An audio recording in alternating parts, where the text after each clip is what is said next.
হারামজাদার ভাষা কি? কুত্তা ফুট। টুট টুট টুট। কথায় আছে না, ভূতের মুখে রাম নাম।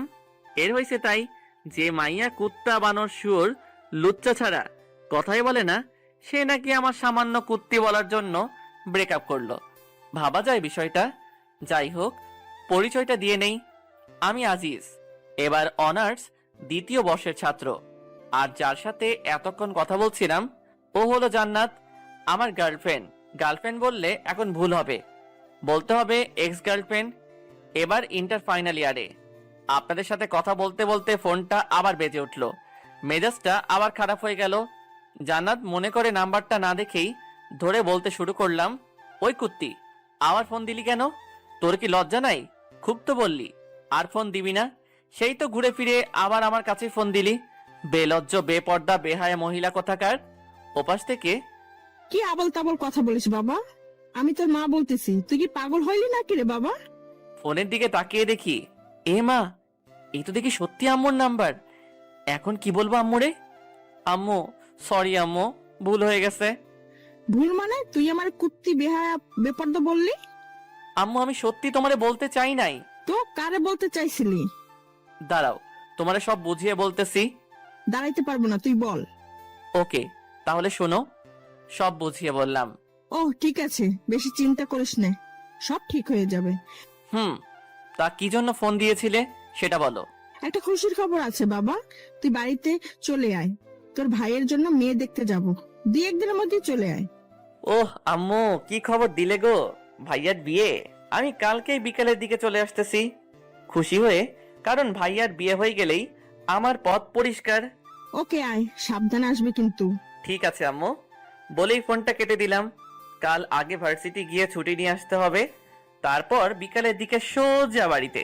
কিন্তু জান্নাতের জন্য খুব খারাপ লাগতেছে। যদিও ব্রেকআপ করে থাকি, তবুও তো ভালোবাসি মেয়েটাকে। অভিমানের বশে শুধু ব্রেকআপ করা। ব্রেকআপ করলেও তাও তো মেয়েটাকে একবার করে দেখতে পারি, কিন্তু বাড়িতে গেলে তাও তো দেখা হবে না। জান্নাতের সাথে আমার পরিচয় আমার বন্ধুর বোনের মাধ্যমে। সেদিন ছিল নাবিলার জন্মদিন, আমিও যাই সেদিন। বুলবুল আমার বন্ধুদের বাড়িতে। জান্নাতুলকে সেদিনই প্রথম দেখি। তারপর প্রপোজ, প্রেম, আর প্রেমের পর ব্রেকআপ। কি একটা জিনিস, তাই না? ওকে প্রপোজটা আমি করেছিলাম, আর ব্রেকআপটা করলো জান্নাত। পুরোনো দিনের কথাগুলো ভাবতে ভাবতে কখন যে ঘুমিয়ে পড়েছি মনেই নেই। সকালে ঘুম ভাঙলো ফজরের আজানের আওয়াজ শুনে। নামাজ পড়ে এসে সবকিছু গুছিয়ে নিলাম। তারপর খাওয়া দাওয়া করে ভার্সিটিতে গেলাম। ভার্সিটিতে পৌঁছাতেই, এই আজিজ, এদিকে আসো। এর নাম রিয়া, খুবই গা ঘেঁষে একটা মেয়ে। আমাকে নাকি তার খুবই পছন্দ, কিন্তু আমাকে আর জান্নাতকে যখন একসাথে দেখে তখন নাকি তার গা জ্বলে যায়। হ্যাঁ বলো, তবে যা বলবে একটু তাড়াতাড়ি বলবে, আজকে আমার বেশি সময় নাই। তোমার কবেই বা সময় থাকে গো সোনা, আমার কাছে একটু বসতে? তোমার কি এমন সমস্যা হয় বলো তো? এই, হাত ছাড়ো বলছি। হাত ধরলে কেন আবার? না, ছাড়বো না। জান্নাত যখন তোমার হাত ধরে তখন তো কিছু বলো না, আর আমি ধরলেই দোষ, তাই না? আর তোমাদের তো এখন ব্রেকআপ হয়ে গেছে, তা হাত ধরলে কোনো সমস্যা হবে না। কোনো মতে হাতটা ছাড়িয়ে, সেটাই তো গো সোনামণি, আমার গুলুগুলুটা। রিয়া সোনা, তুমি তো এখন আমার হাতটা ধরে থাকবে, কিন্তু ওই যে বললাম আমার আজ একটু কাজ আছে, কাজটা সেরে এসেই আমার হাতটা তোমাকে দিয়ে দিব। কেমন রিয়া সোনা? একবার ছুটিটা নিয়ে আসি, তারপর তুই আমায় কেমনে পাস তা দেখা যাবে। রিয়া যেন খুশিতে অবাক। আমি যে ওর সাথে এত ভালোভাবে কথা বলবো বিশ্বাসই করতে পারে নাই। তুমি আমাকে সোনা বলবে আজিজ? হ্যাঁ গো সোনা, আরো কত কি বলবো। আমি কাজটা সেরে আসি, তারপর না হয় সব হবে। ঠিক আছে, কিন্তু কোথায় যাবে? প্রিন্সিপালের রুমে। আচ্ছা, তুমি তাহলে যাও, আমি তোমার জন্য এখানেই অপেক্ষায় থাকি। আরে না না, তোমার অপেক্ষা করতে হবে না, তুমি বরং ক্লাসে যাও, আমি কাজটা সেরেই আসতেছি। ঠিক আছে, তাড়াতাড়ি আসবে কিন্তু, আমি ক্লাসে গেলাম। হ, তুই তাড়াতাড়ি যা, আর আমি আগে ছুটিটা নিয়ে আসি, তারপর তুই আমারে কেমনে পাস তা দেখা যাবে। ওখান থেকে প্রিন্সিপালের রুমে আসলাম, তারপর ছুটি নিয়ে দিলাম এক দৌড়ে হোস্টেলে। তারপর ব্যাগটা নিয়ে বাস স্টেশন। এদিকে রিয়া ভাবছে স্যারের রুমে আজিজ এতক্ষণ কি করে একবার দেখে আসতে হয়, যেই ভাবা সেই কাজ। কিন্তু এ কি, স্যারের রুমে তো আজিজ নাই, একবার স্যারকে জিজ্ঞেস করতে হয়। আসতে পারি স্যার? জি আসছিল। আর তোমরা লেখাপড়া করো কেন বলতে পারো? আসতে পারি স্যার এই কথাটা কি ইংরেজিতে বলা যায় না? Sorry sir. ইটস ওকে, আর সরি বলতে হবে না। কি জন্য এসেছো তাই বলো। স্যার আজিজ কি আপনার এখানে আসছিল? আসছিলেন। ছেলেটা খুবই ভালো। স্যার জানি, কিন্তু কি জন্য এসেছিল স্যার? ছুটি নেবার জন্য। এ হাই। এদিকে টিকিট কেটে বাসে উঠে বসে আছি, হেডফোন কানে নিয়ে বসে আছি বাসের মধ্যে। হঠাৎ চোখ গেল বাসের দরজার দিকে। একটা মেয়ে, মাশাল্লাহ দেখতে একদম দুধে আলতা। মেয়েটা দেখি আমার সিটের দিকেই এগিয়ে আসছে, আর আমি অপলক দৃষ্টিতে তার দিকে তাকিয়ে রয়েছি। আমার সামনে দাঁড়িয়ে মেয়েটি বলল, ভাইয়া, জানালার পাশের সিটটা আমার, যদি একটু এই পাশে আসতেন। ও হ্যাঁ সরি আপু, আসুন বসুন। আরে সরি বলছেন কেন? ঠিক আছে। ধন্যবাদ। আচ্ছা আপনি কোথায় যাবেন আপু? সিরাজগঞ্জ। আপনি? আরে আমিও তো সিরাজগঞ্জে যাচ্ছি। বাহ, ভালোই হলো, গল্প করতে করতে যাওয়া যাবে। তা আপনি সিরাজগঞ্জের কোথায় যাবেন? উল্লাপাড়া। আপনি? সিরাজগঞ্জেই। ও, আপনার নামটা কিন্তু জানা হলো না আপু। আমি সামিরা, অনার্স দ্বিতীয় বর্ষের ছাত্রী। আপনি? আমিও অনার্স দ্বিতীয় বর্ষে। আমি আজিজ। আমরা যেহেতু একই ক্লাসে, তাহলে আমরা তো তুমি করেই বলতে পারি। তুমি কি বলো সামিরা? অবশ্যই, কেন না। আচ্ছা সামিরা, তুমি কি সিঙ্গেল? কেন বলো তো? না, এমনি শুনতে চাইলাম। না, আমার বয়ফ্রেন্ড আছে। আর তুমি? কি আর বলবো, দুঃখের কথা, আমি বর্তমানে ঝুলে আছি। ঠিক, তোমার কথা বুঝলাম না। মানে 3 মাস আগে ব্রেকআপ হয়েছে, কাল রাতে আবার এক্স এর সাথে কথা হয়েছে। ও, তা কি কথা বললে কাল রাতে? শুনবে? বলো। কথাগুলো শুনে যদি তোমার হাসতে হাসতে কাপড় খুলে যায়, তাহলে আমি কিন্তু দায়ী নই। ধুর, ফাজলামো করো নাকি? বলো তো। তাহলে শোনো, কাল রাতে সব কথাগুলো সামিরাকে বললাম। মেয়েটা হাসতে হাসতে যেন গড়াগড়ি খাওয়ার মতো অবস্থা। আমার সব কথা শুনে সামিরা হাসতে হাসতে বলল, আজিজ, তুমি তাহলে ভাত খোর? তুমিও শুরু করলে নাকি? আরে না, এমনি মজা করলাম। হুম আচ্ছা আজিজ, একটা কথা বলবো। বলো। তুমি যদি ভাত খোর হও, তাহলে তুমি এত চিকন কেন? তোমায় তো দেখে মনে হয় না তুমি ভাত খোর। ধুর, ফাইজলামো করছো আমার সাথে? যাও, তোমার সাথেও কথা নাই।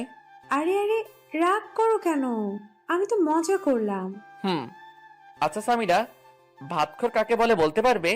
আমি কিন্তু এর মানেটা বুঝলাম না। ওটা তোমার গার্লফ্রেন্ডের কাছেই জিজ্ঞেস করো, আমি বলতে পারলাম না। মেয়েটার সাথে কথা বলতে বলতে তার গন্তব্যস্থানে পৌঁছে গেলাম। বাসের মধ্যে দুজন যতটা সময় একসাথে ছিলাম, সারাক্ষণ সামিরার মুখে হাসি ছিল। যাওয়ার সময়, আজিজ, তুমি কিন্তু খুবই মজার একটা মানুষ। যতক্ষণ তোমার সাথে ছিলাম খুবই এনজয় করলাম মুহূর্তটা। আর তোমার কথা শুনে যতটুকু বুঝলাম, জান্নাত তোমাকে খুবই ভালোবাসে, আর অভিমানের বশে শুধু তোমার সাথে এমন ব্যবহার করেছে। আমি জানি। আমি কিন্তু তোমার গার্লফ্রেন্ডকে চিনি। কি বলো, কিভাবে?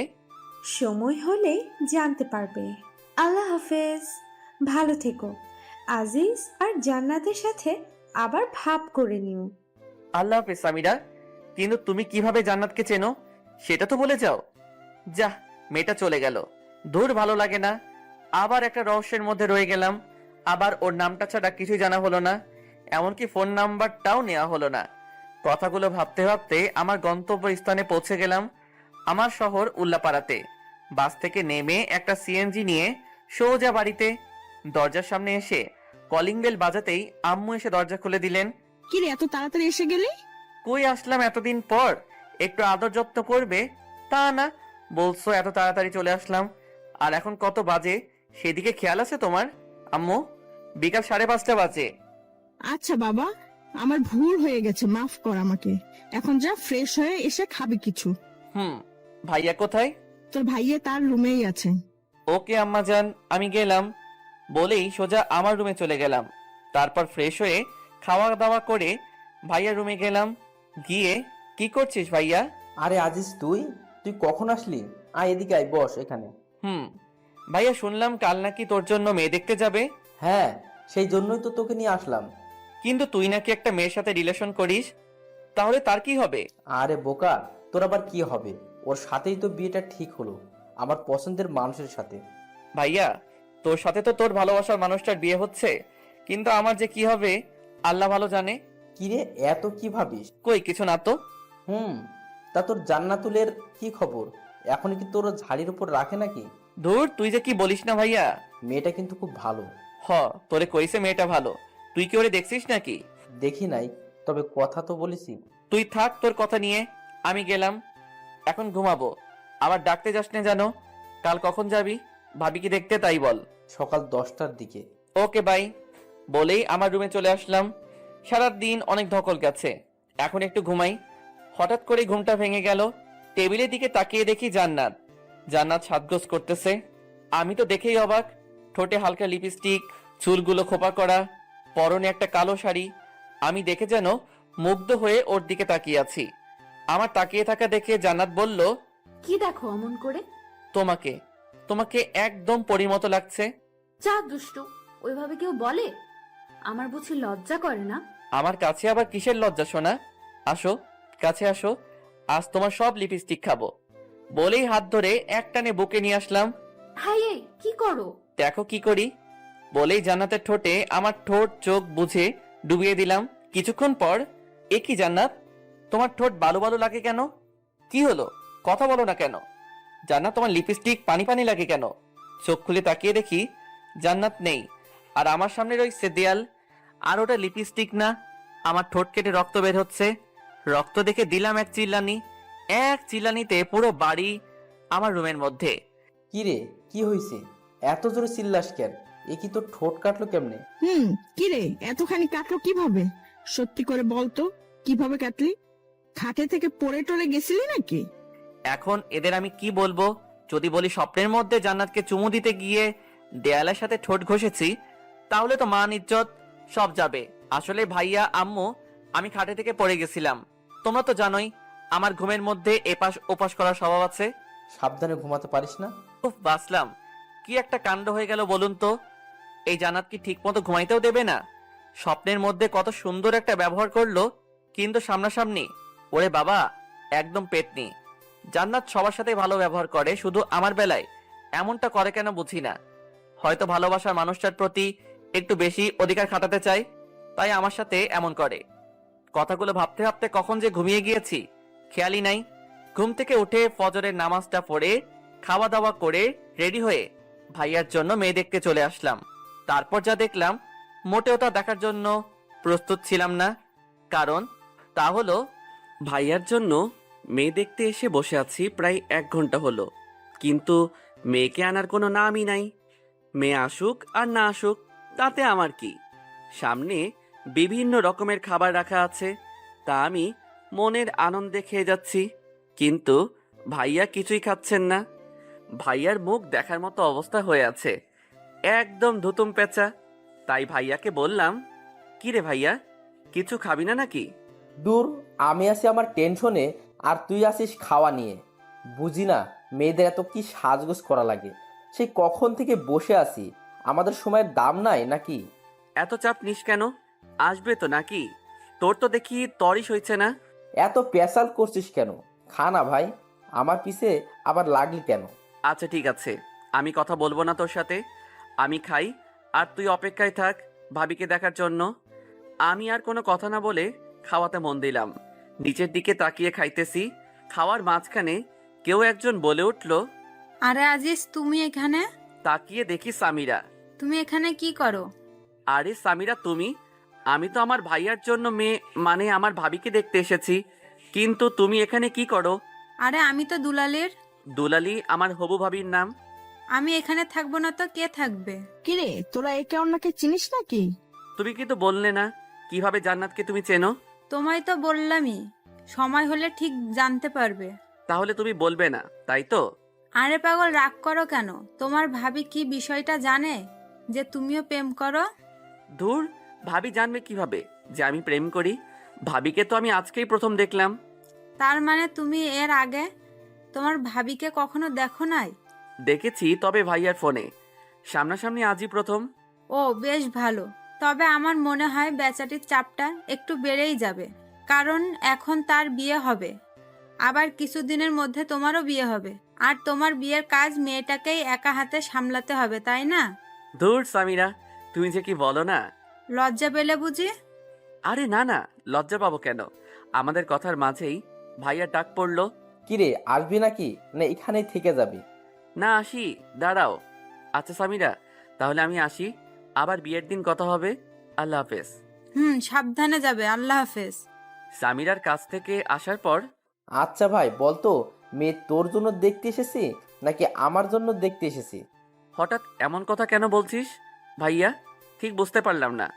না, তোর যা ভাবসাব দেখছি তাই মনে হলো আর কি।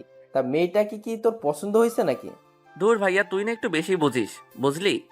সামিরা আমার ফ্রেন্ড, আর ওর বয়ফ্রেন্ড আছে। ও, কথা বলতে বলতে বাড়িতে চলে আসলাম। বুলবুলকে একবার ফোন দিতে হবে দাওয়াত দেবার জন্য, আর নাবিলার সাথেও কথা বলতে হবে।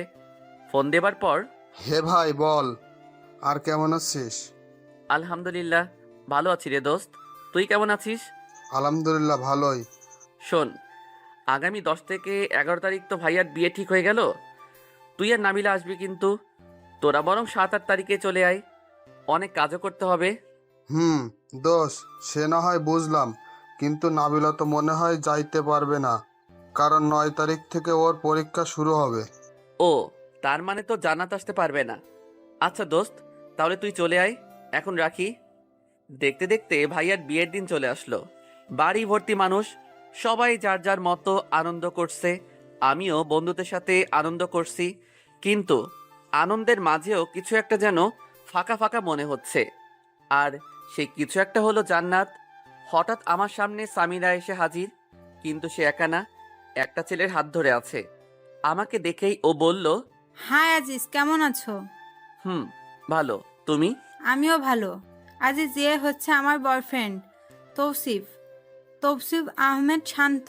আর তৌসিফ, ও হলো আজিজ। তোমাকে তো বলেছি সব ওর বিষয়ে। হ্যালো ভাইয়া, কেমন আছেন? ভালো আছি ভাই, কিন্তু আমার মনে হয় তুমি ভালো নেই, তাই না? সামিরার কাছে যতটুকু জানা যায় তোমার বিষয়ে সবকিছু শুনলাম। তুমিই তো সেই বিখ্যাত সবখোর। ভাইয়া, সবই কপাল। তা তোমার তাকে তো দেখতে পাচ্ছি না ভাই, আসেনি নাকি? আসলে ভাইয়া, তার তো এক্সাম চলছে, তাই আসতে পারে নাই। এভাবে সামিরা ও তার বয়ফ্রেন্ডের সাথে বলে বিয়ের আসরে চলে আসলাম। বিয়ের সব কাজ সম্পন্ন করে ভাবিকে নিয়ে আমাদের বাড়িতে চলে আসলাম। 7 দিন পর খাবার টেবিলে। আজিজ, একটা কথা ছিল। হ্যাঁ ভাবি, বলো।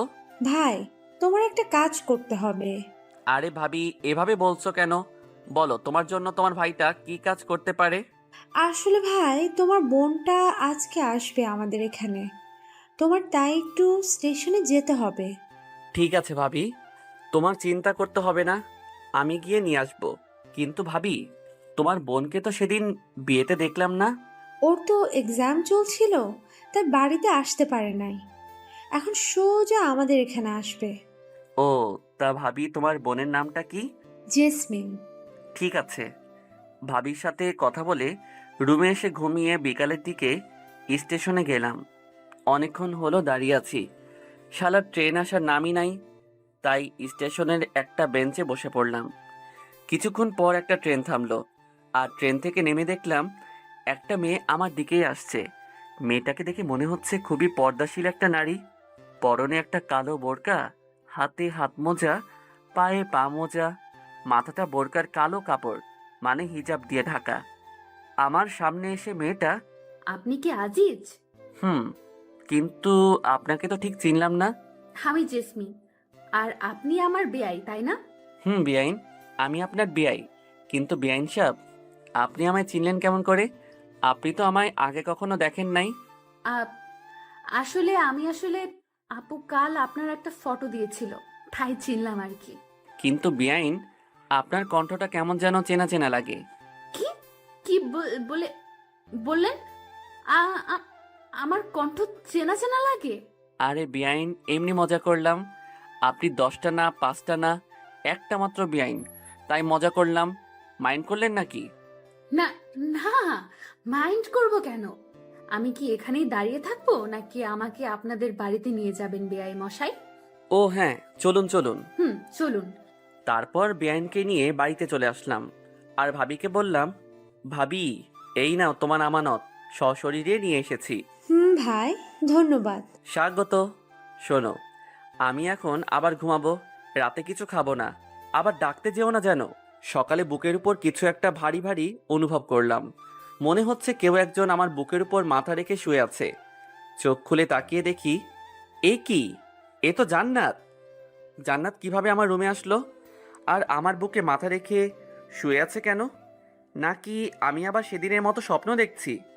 হয়তো স্বপ্নই হবে। সেদিন স্বপ্নে জান্নাত মনে করে দেয়ালের সাথে কি একটা কাণ্ড হয়ে গেল, ভাবতেই কেমন গা কেমনটা করে ওঠে। কিন্তু যদি এটা মানুষই না হয় তবে এত ভারী ভারী লাগে কেন? হাতে একটা চিমটি কেটে দেখলাম, না এটা তো স্বপ্ন না, সত্যি এটা জান্নাত। একবার ধাক্কা দিয়ে দেখি কে এটা। এই মেয়ে, ওঠো। এই, কি হয়েছে? ধাক্কাও কেন? তুমি এখানে কি করো আর আমাদের বাড়িতে আসলে কেমন করে? জান্নাত চোখ খুলে তাকিয়ে দেখে সে আমার বুকের উপর শুয়ে আছে। অমনি লাফ দিয়ে ওঠে। আমি তো আসছি তোকে মারার জন্য। বুঝলাম, আমাকে মারতে এখানে আসছো, কিন্তু আমার বুকের উপর কি করো? আমি তো রুমে এসে দেখি তুই ঘুমিয়ে আছিস, তাই কিছু বলি নাই। কারণ আমি যাকে মারি সামনাসামনি মারি। আমি কি ভীতু নাকি? তাও বুঝলাম তুমি ভীতু না, কিন্তু আমাদের বাড়িতে আসলে কেমন করে তাই বলো। কাল তো তুই নিজেই আমাকে নিয়ে আসলি। কি বলো? আমি কখন তোমাকে নিয়ে আসলাম? কাল বিকালে। ধুর, ফাজলামো করিস নাকি আমার সাথে? কাল বিকালে কোথায় থেকে তোমাকে নিয়ে আসলাম? কেন স্টেশন থেকে? আরে কাল তো আমি আমার ভাবির বোনকে স্টেশন থেকে নিয়ে আসছি। তোমাকে কখন নিয়ে আসলাম? তোর ভাবির বোনই আমি। কিন্তু ভাবি যে বলল তার বোনের নাম জেসমিন। তো কি হয়েছে? তোমার নাম তো জান্নাত, জান্নাতুল ফেরদৌস।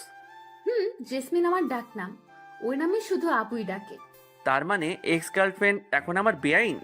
ওই কুত্তা, তুই যে আমার এক্স ছিলি বা তোর সাথে যে আমার সম্পর্ক ছিল, এটা যেন আমার আপু না জানতে পারে।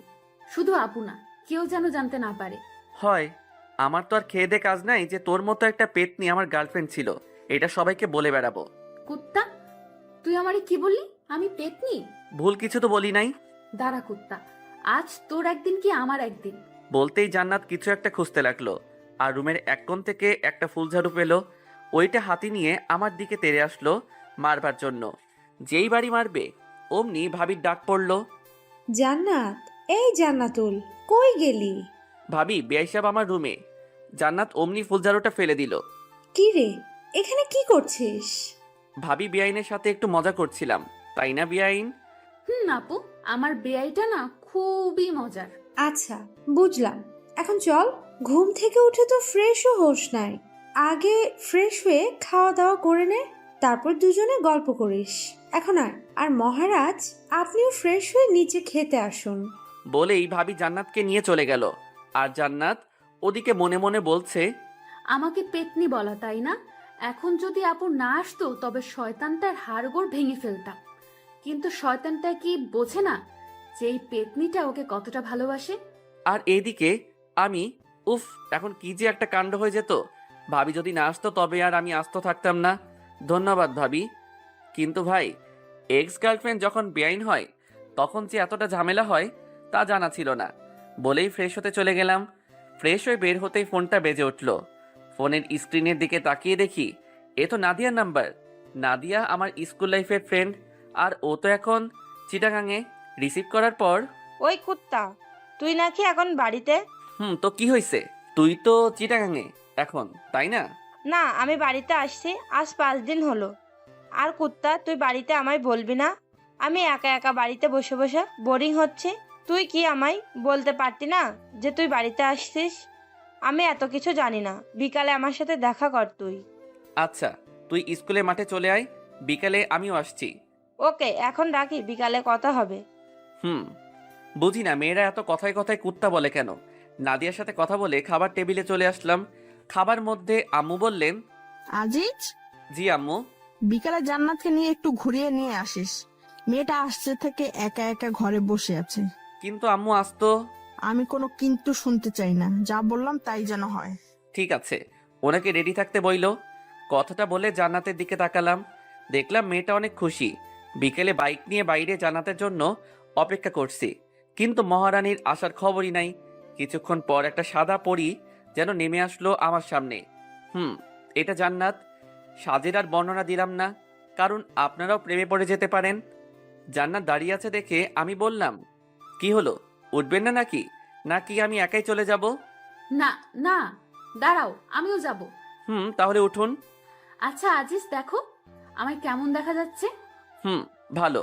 জান্নাত হয়তো শুধু এইটুকু আশা করে নাই আমার থেকে, ও ভেবেছে আরো অনেক কিছু বলবো, কিন্তু পেতনিটা জানে না যে তাকে কতটা সুন্দর লাগছে। তারপর দুজন স্কুলের মাঠে চলে আসলাম, দেখি নাদিয়া আগে থেকে বসে আছে। নাদিয়া আমাকে দেখে আমার কাছে চলে আসলো। এতক্ষণে আসার সময় হলো তোর?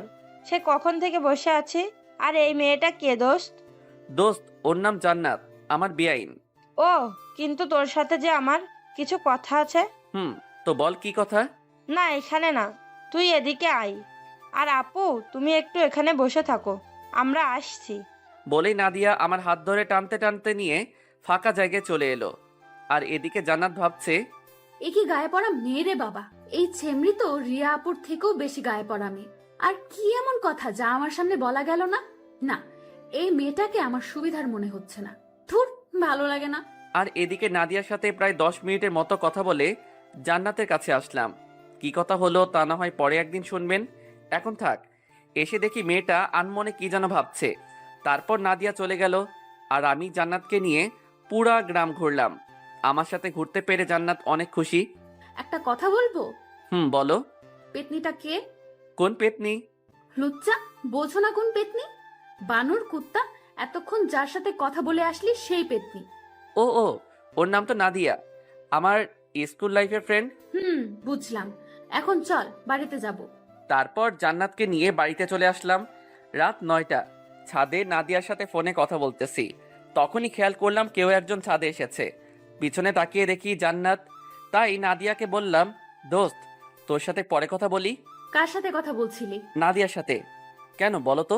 আর যেন ওই পেতনিটার সাথে কথা বলতে না দেখি। কেন? কেন কথা বলবো না? আর বললে কি করবে? একদম গলা টিপে দিব। কি? জি। কিন্তু কেন? আমি তোমার কি হই যে? আর কিছু বলতে পারলাম না, তার আগে আমার ঠোঁটে জান্নাতের ঠোঁট ডুবিয়ে দিল। কতক্ষণ ছিল ঠিক বলতে পারবো না। ছাড়ার পর, কজ আই লাভ ইউ। আর একদিন ওই পেতনিটার সাথে কথা বললে দেখ কি করি তোর। বলেই দৌড়ে চলে গেল। বুঝলাম না কিছু। জান্নাতি আমার সাথে ব্রেকআপ করলো, আর এখনো নিজেই বলছে আই লাভ ইউ। হুট করেই জান্নাত তার ঠোঁট দুটো আমার ঠোঁটের মধ্যে মিলিয়ে দিল। কতক্ষণ যে দুজনের ঠোঁট একত্রে ছিল তা বলতে পারা মুশকিলই বটে।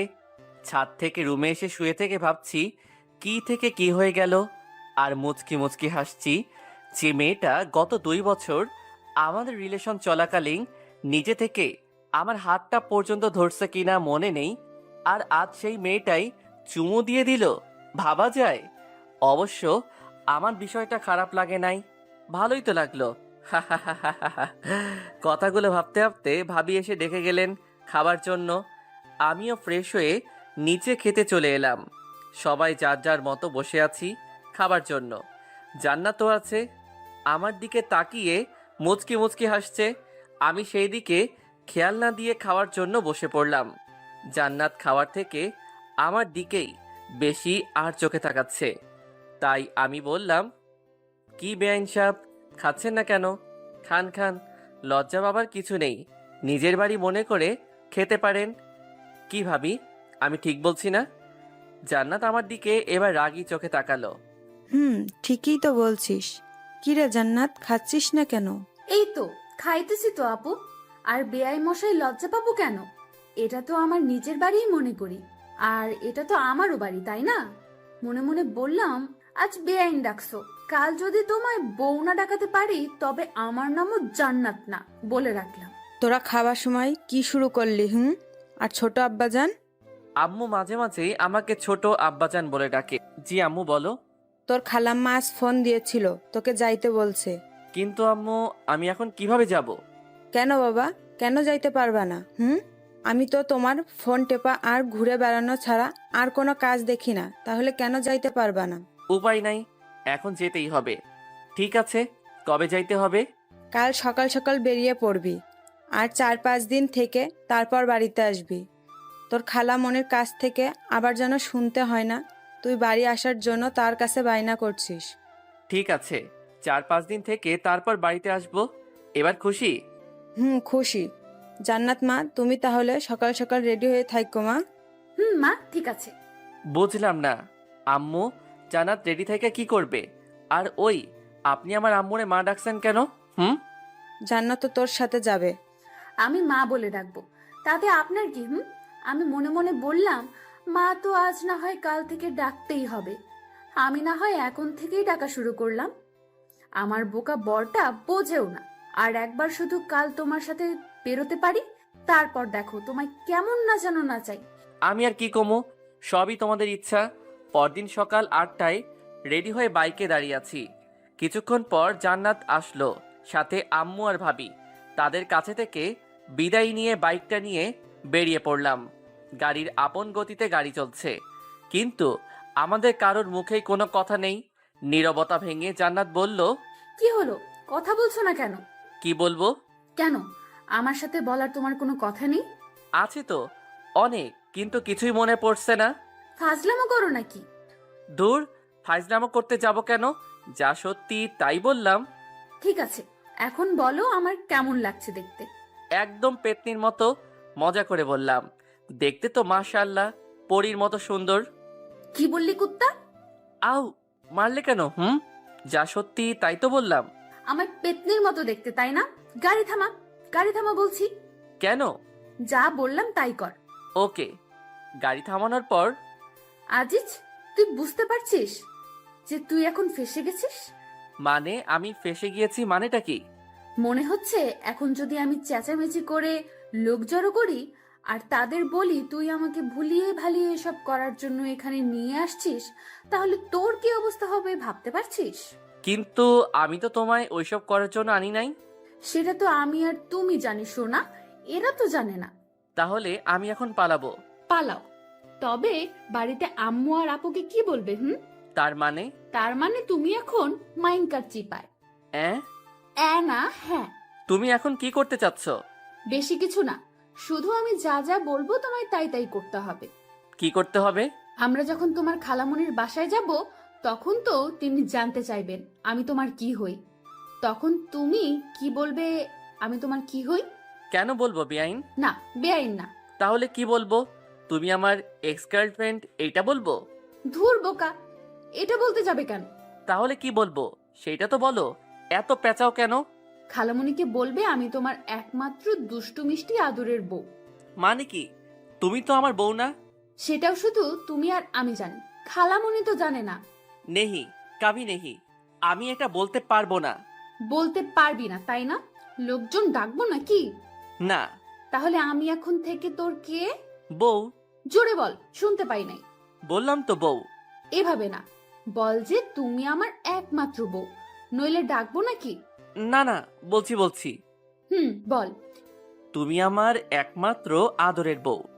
এই তো আমার সোনা বর, আমার জানুটা, আমার গুলুমুলু বাবুটা। এখন চলো, যাও যাক সোনা মোনা। চলো। গাড়ি চলছে তো চলছেই, আর আমি শুধু ভাবছি কি যে হতে চলেছে। আমার খালাম্মা তো একদম সহজ সরল একজন মানুষ। জান্নাতের মতলবটা আমি কিছুই বুঝতে পারলাম না। বাইকের আয়নাতে দেখতে পেলাম জান্নাত মুচকি মুচকি হাসছে। এ যেন তার বিজয়ের হাসি। সারা রাস্তা আর একটা কথা হয় নাই দুজনের। গাড়ি এসে থামলো খালামণিদের বাড়ির সামনে। তারপর কলিং বেল দেবার আগে জান্নাত, মনে আছে তো আমি এখন তোমার কে? বউ, একমাত্র আদরের বউ। আমার সোনা বরটা, তোরে দিলাম চুম্মা। তারপর কলিং বেলটা দিলাম। কিছুক্ষণ পরে খালামণি এসে দরজাটা খুলে দিলেন।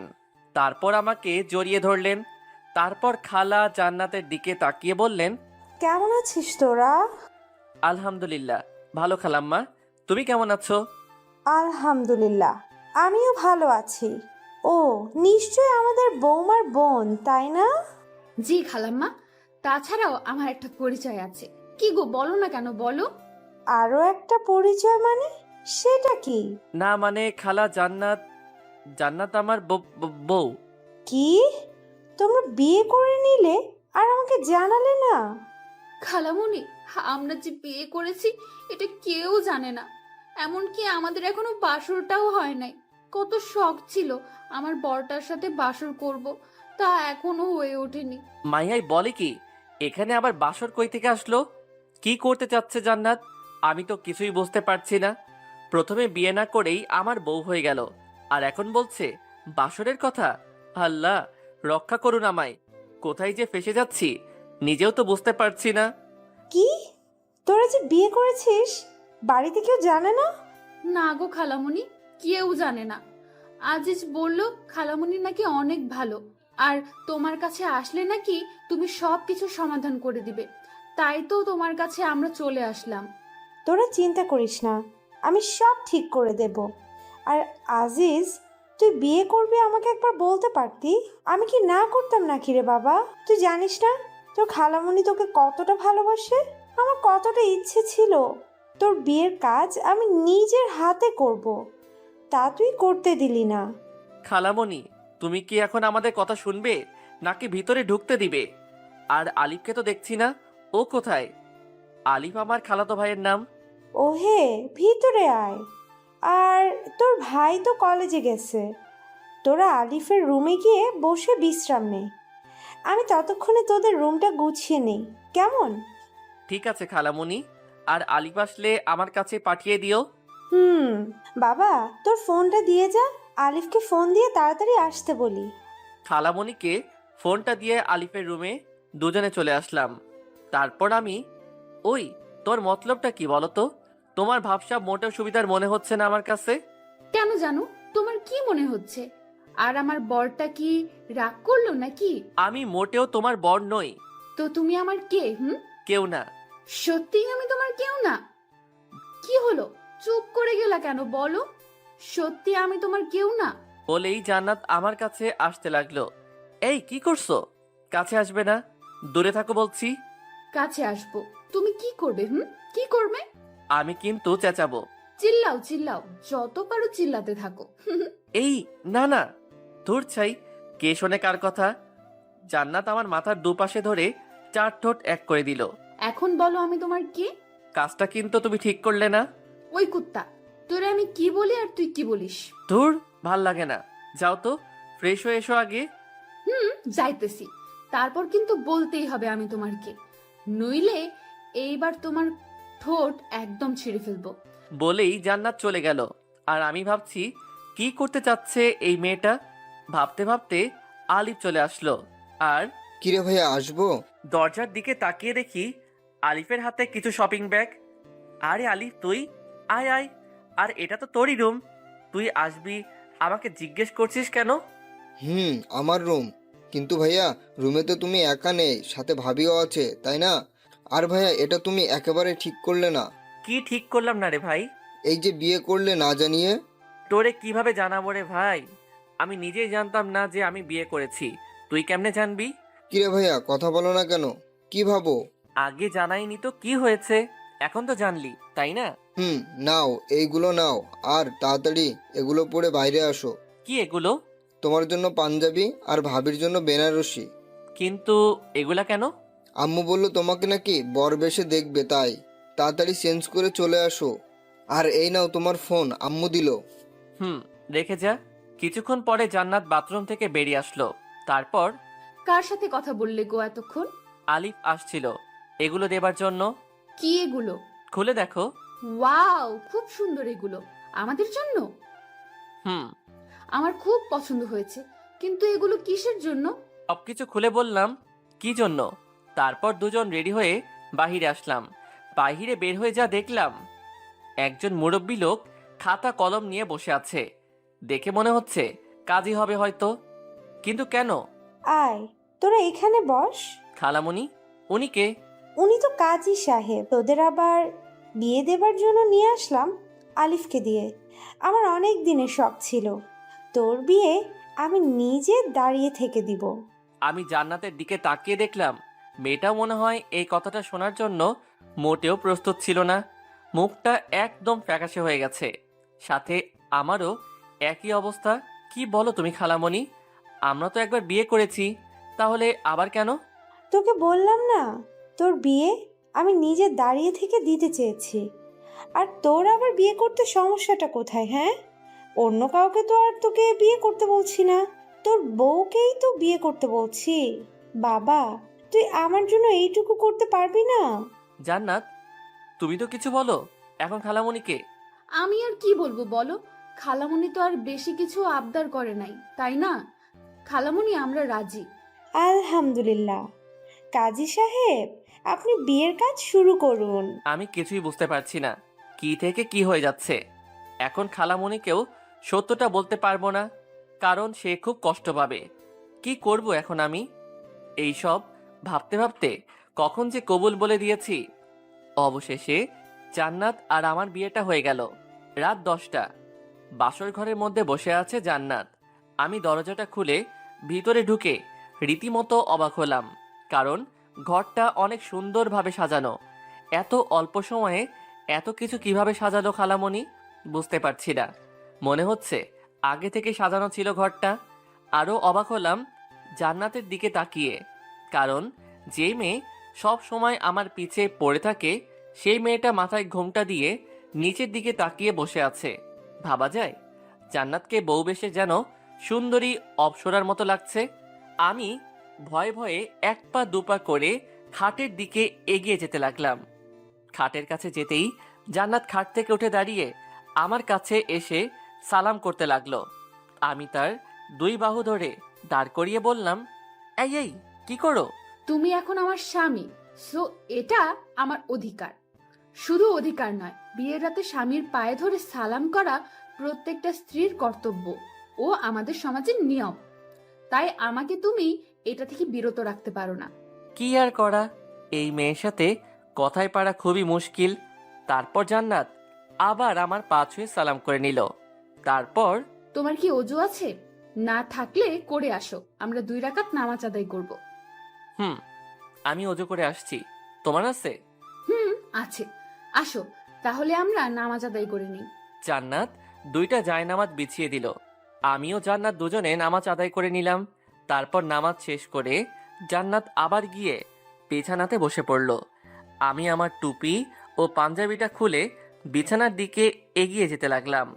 বিছানার কাছে যেতেই জান্নাত একটা বালিশ হাতে নিয়ে আমার দিকে ঢিল মেরে দিয়ে বলল, একদম বিছানার দিকে আসবে না। কেন? কি হলো আবার মেয়েটার? কারণ তুমি ওই সোফায় গিয়ে ঘুমাবে আর আমি এই বিছানায়। বুঝলাম না, তুমি বিছানায় ঘুমাবে আর আমি সোফায় ঘুমাবো? কিন্তু কেন? আমাদের তো বিয়ে হয়ে গেছে, আমরা এখন স্বামী স্ত্রী, তাহলে একসাথে ঘুমালে সমস্যাটা কোথায়? কারণ তুমি তো আর একা না, তাই না? কারণ তোমার তো অনেক বান্ধবী আছে। ভার্সিটিতে রিয়া আপু, তারপর দেখলাম নাদিয়া নামের ওই পেতনি, আর এখন সামিরা আপু তোমার কথা বলে। তার সাথে আমার যখনই কথা হয়। কি বলো এগুলো? তুমি জানো আমি কত কষ্টে সেদিন রিয়াকে ফাঁকি দিয়ে আসছি। রিয়াকে যদি ভালোই বাসতাম তাহলে কি আর তাকে ওইভাবে অবহেলা করতাম? সে না হয় বুঝলাম, কিন্তু নাদিয়া আর সামিরা আপু, তুমি সেদিন নাদিরার সাথে কি কথা বললে যা আমার সামনে বলা যেত না? এই কথা, এটা সেই দিন জিজ্ঞেস করলেই তো বলে দিতাম। এর জন্য আমার পাগলিটা অভিমান করে আছে। সেদিন বলো নাই তো এখন বলো। একদম মিথ্যা কথা বলবে না, তাহলে কিন্তু। আচ্ছা শোনো তাহলে, নাদিয়া আমার স্কুল জীবনের বান্ধবী, আর তোমার বেস্ট ফ্রেন্ডের ভাইয়ের গার্লফ্রেন্ড। ঠিক বুঝলাম না, তোমার বেস্ট ফ্রেন্ড তো নাবিলা, আর নাবিলার ভাই তো বুলবুল ভাইয়া। তার মানে নাদিয়া আপু বুলবুল ভাইয়ের গার্লফ্রেন্ড? মাই ডিয়ার বউ, তোমার আর আমার মধ্যে যেমন মনোমালিন্য হয়েছিল ঠিক তেমনি ওদের মধ্যেও একই অবস্থা হয়েছিল। তাই আমি তাদের সব কিছু ঠিক করে দিলাম। আর তুমি তো জানোই তোমার সামিরা আপুর বয়ফ্রেন্ড আছে, তাহলে? আর সামিরা আমার একজন ভালো ফ্রেন্ড, বুঝতে পারলেন বউ? বলেই বালিশটা হাতে নিয়ে সোফার দিকে যেতে লাগলাম আর বললাম, তাহলে আমি কি এখন সোফাতেই ঘুমাবো? কেন? তুমি তো বললে আমি যেন বিছানাতে না যাই। আমি আমি কখন তোমাকে বললাম? এইমাত্র বললে। ও, বুঝতে পারছি, তুমি তো আমায় ভালোই বাসো না, তাই তো সোফায় ঘুমাতে চাইছো না, তাই না? বুঝি তো, সব বুঝি। ও, এখানেও আমার দোষ হয়ে গেল, তাই না? নিজের কাঁধে কখনোই দোষ নিবা না। আমার বর থাকতে আমি কেন দোষ নিতে যাব? হুম। হয়েছে, আমার বরটার আর মন খারাপ করে থাকতে হবে না। আসো সোনামণি, তোমায় একটু আদর করে দেই। বলেই এক লাফে সোজা জান্নাতের কোলে মাথা রেখে শুয়ে পড়লাম। আর জান্নাত আমার মাথায় হাত বুলিয়ে দিতে লাগলো। আচ্ছা জান্নাত, ধরো যদি আমি সত্যি ওদের একজনের সঙ্গে প্রেম করতাম, তাহলে কি করতে? তোমার মাথার সব চুলগুলো ন্যাড়া করে দিতাম, হাত পা ভেঙে দিতাম, আর নাকে ঘুষি মেরে নাক ফাটিয়ে দিতাম। ওরে বাবা, এত কিছু করতে? তখন তো আমায় কেমন বাজে দেখা যেত। তাতে আমার কি? তখন তো সবাই বলতো, দেখ দেখ জান্নাতের বরটাকে কেমন বাজে দেখা যায়। বলতো, কিন্তু কেউ তো আর তোমায় আমার থেকে আলাদা করতে পারতো না। বাহ, তোমার মাথায় তো সেই লেভেলের বুদ্ধি। তা আমায় কি এখন অমন করবে নাকি, যাতে আমার দিকে কেউ নজর না দেয়? না, তা করব না, তবে এমন কিছু করব যাতে করে কেউ তোমার উপর নজর দিলেও তোমার নজর যেন তাদের উপর না পড়ে। সেটা কি হবে? আমার বেবি লাগবে, একদম ফুটফুটে কিউট বাচ্চা, যাতে তুমি তার কথা চিন্তা করে হলেও আমাদেরকে ছেড়ে না যাও। বলেই কেঁদে দিল আমার বুকের উপর মুখ লুকিয়ে। ধুর পাগলি, তোমাকে ছাড়া আমি বাঁচবই না। ছেড়ে যাওয়া তো দূরের কথা, জান্নাতুলকে জড়িয়ে ধরে তার কপালে একটা চুমু দিয়ে সত্যি তো? কখনো আমাকে ছেড়ে যাবে না তো? নেহি বউ, কাবি নেহি। তারপরও আমার বেবি লাগবে, আর আজকে থেকেই মিশন শুরু করব আমরা। আজকে থেকেই? হুম। তাহলে দেরি কেন, চলো লেগে পড়ি, আমাদের মিশন স্টার্ট করি, কি বলো? যা দুষ্টু। ইস, আমার বউ তো দেখি লজ্জাও পায়।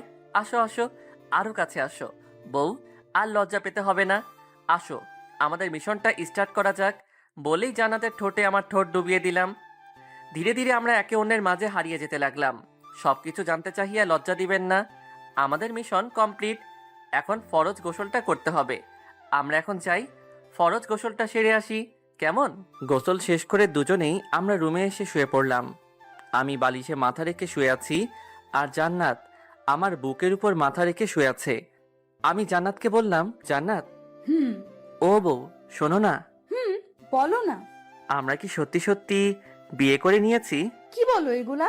বিয়ে করে মিশন কমপ্লিট করে এখন বলছো আমরা কি সত্যি সত্যি বিয়ে করেছি? আমার না বিশ্বাসই হচ্ছে না যে আমরা মিশনটা পর্যন্ত কমপ্লিট করে ফেলেছি। কি থেকে কি হয়ে গেল, তাই না? জি না, আমি চেয়েছি বলেই বিয়েটা হলো, বুঝলে? তার মানে তুমি এই সিচুয়েশনে না পড়লে বিয়েটা করতে না? করতাম কি করতাম না সেটা না হয় কাল সকালেই জানতে পারবে। হুম। এখন ভালো ছেলের মতো তোমার এই পেতনি বউটাকে শক্ত করে জড়িয়ে ধরে ঘুমাও তো, অনেক রাত হয়ে গেছে। বউ, তুমি শুধু আমার পেতনি বউ না, আমার দুষ্টু মিষ্টি আদরের বউ। হয়েছে হয়েছে, আর পাম মারতে হবে না, নাও এবার ঘুমাও।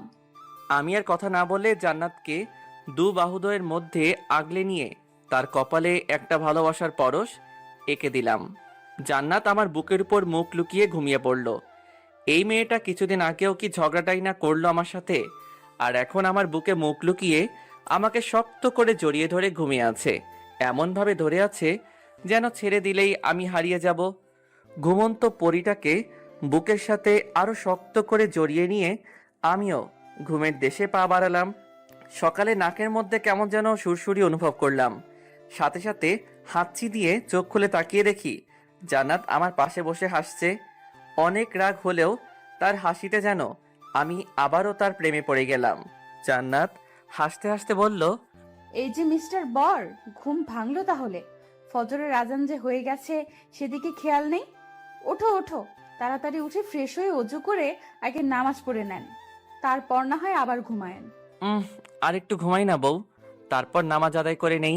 না না, তা হচ্ছে না, ওঠো বলছি।